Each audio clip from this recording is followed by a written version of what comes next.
बिसोरखौ खालामथारदों फैनानै माबायदि मोनदों मोजां मोनदों नोंखौबो लोगो मोनबाय ना फैदों नों सापर्ट खालामदों ना फैसा मोनदों सापर्ट खालामनो फैदों फैसाखौ ना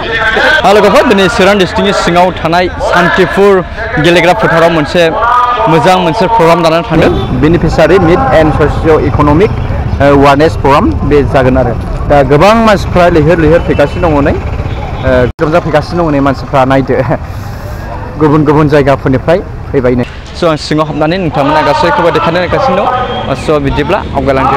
आरो बेयाव ओरैबायदि गुबुन गुबुन मानसिनिफोर फैनानै बेवहाय नुजाफैनाय बाहागो लाफैनायखौ नुनो मोनदों स' लोगोफोर बिदिब्ला आंनि भिडिअनि गेजेरजों नोंथांमोना नायलांदो आरोखि आरो गाबोन 11 सा जोंनि एक्स-एनडिपि लिडारफोरखौ जेलनिफ्राय बख'नाय जागोन आरो बिथांमोनखौ बेल होनाय जागोन समफोर 2 जुलाइ खालि 35 सा क'क्राझार जेलाव थानाय 35 साया जेलनिफ्राय बेल मोननानै गजोबसिगोन गासैबो केसफोरखौ उइथड्र खालामनाय जासिगोन आरो खालामगासिनो दङ दाखालि हम मिनिस्ट्रि दुलाराय बर' फरायसा आफाद एक्स-एनडिपि वेलफेयार एस'सिएशन आरो गुबुन गुबुन बर'नि माहारियारि आफादफ्रा दाजाबदेरनानै जथायै दिल्लीयाव मोनसे सावरायहैदों बे सावरायलायनायनि गेजेरजों जोंनि थालांनाय एक्स-एनडिपिफोरनि जा अनसुंथाइ बे अनसुंथाइफोरखौ आरोबाव बिजिरलायनायनि गेजेरजों होबावनाय जाथों होननानै थांखि लानाय जादों बेफोरखौ जुदि जोङो मावाखैमोनब्ला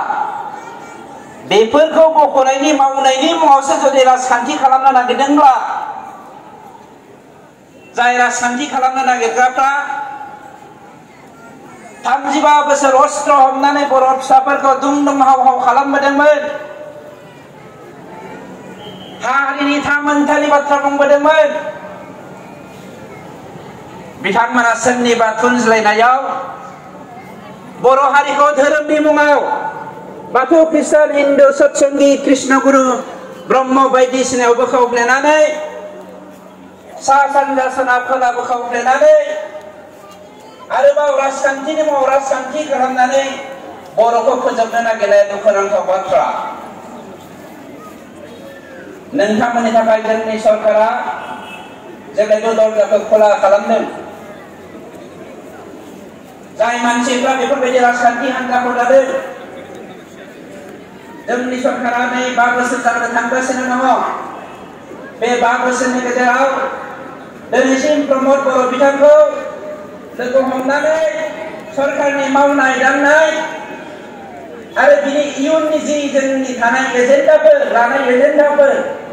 बिनि सोमोन्दै मालाबाबो सावरायफैयाखै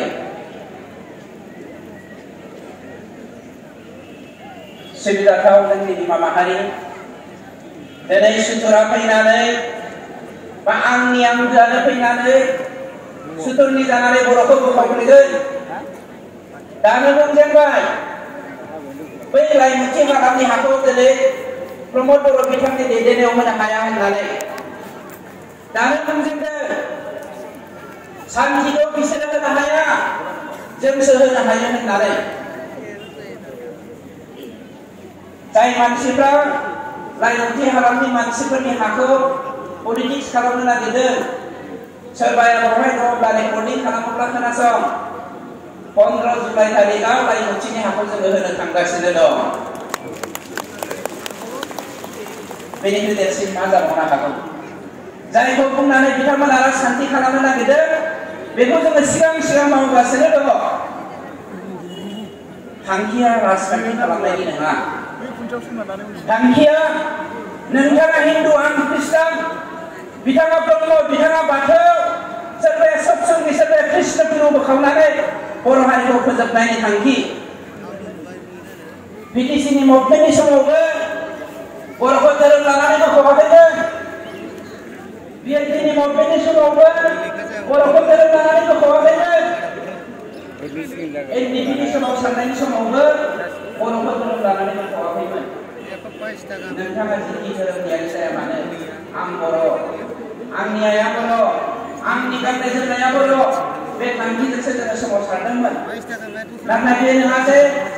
बर'लेण्ड मुभमेन्ट खालामदोंमोन होननानै सोरबा राजबंशीफोरनि बेरेखायै जोङो मावनांगौमोन बा मावदों सोरबा आदिबासिफोरनि बेरेखायै जोङो थांदों सोरबा बर'फोरनि बेरेखायै जों थांदों 26टा जाति जनगोष्ठीखौ लानानै जोंनि बड'फानि जा सानस्रि गेरेमसा हारि दानाय बे गेरेमसा हारि दानायनि जा मिजिं सिमां बेखौ जोङो जाफुंहोनो नाजादों आरो बेनो जोंनि सरकारनि थांखि जोङो बुंबोबाय थादों आरो खेबसे बुंबावगोन राजखान्थिया हारिनिख्रुइ देरसिन जानो हाया आं हारिनि बिथांखिनिख्रुइ देरसिन जानो हाया बुंनाय आरो मावनायनि गेजेराव फारागथि दङ सासे आइजोआ सासे बिमाया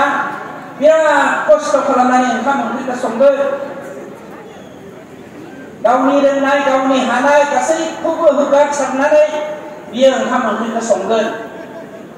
जेब्ला बै जाग्रा लिडारा होनगोन बै जाग्रा मानसिया होनगोन आयु ओंख्रिया संख्रि गोबाब जादों सोरबा होनगोन संख्रि नाङाखै सोरबाया होनगोन फानलु बारा जादों सोरबाया होनगोन हालदै बारा जादों होमब्ला बै बिमानि गोसोआ माबायदि मोनगोन सासे बिमाया गोसो मोदोम जिउ होनानै ओंखाम संदों बेखौ जोङो जानानै बाख्नायनांगौ गोलोमदै र' गलायनानै खस्थ'नि गेजेरजों मावनाय दांनायखौ जुदि जों बाख्नायनो रोङाबा जोंनि बिमानि गोरबोआ माबायदि जागोन आरो बर'नि गेजेराव बेबायदि जागासिनो दङ लिडार फैदों आरो फैदों बुजिदों नाथाय हारिखौ दैदेनलांनो थाखाय रावबो गान्थि खायाखै सेक्रिफाइस होननाय सोदोबा ओरैनो नङा गासैबो बिथिंनिफ्रायनो सेक्रिफाइस खालामनो हानांगोन आरो जोङो बाख्नायलायनो रोंनांगोन बिएलटिनि मुभमेन्टनि समनि दैदेनगिरिफोरखौ दुलाराय बर' फरायसा आफादनि समनि आगुनि दैदेनगिरिफोरखौ बिटिसिनि आगुनि दैदेनगिरि बिथांमोनखौ बर' साहित्य सभानि आगुनि दैदेनगिरिफोरखौ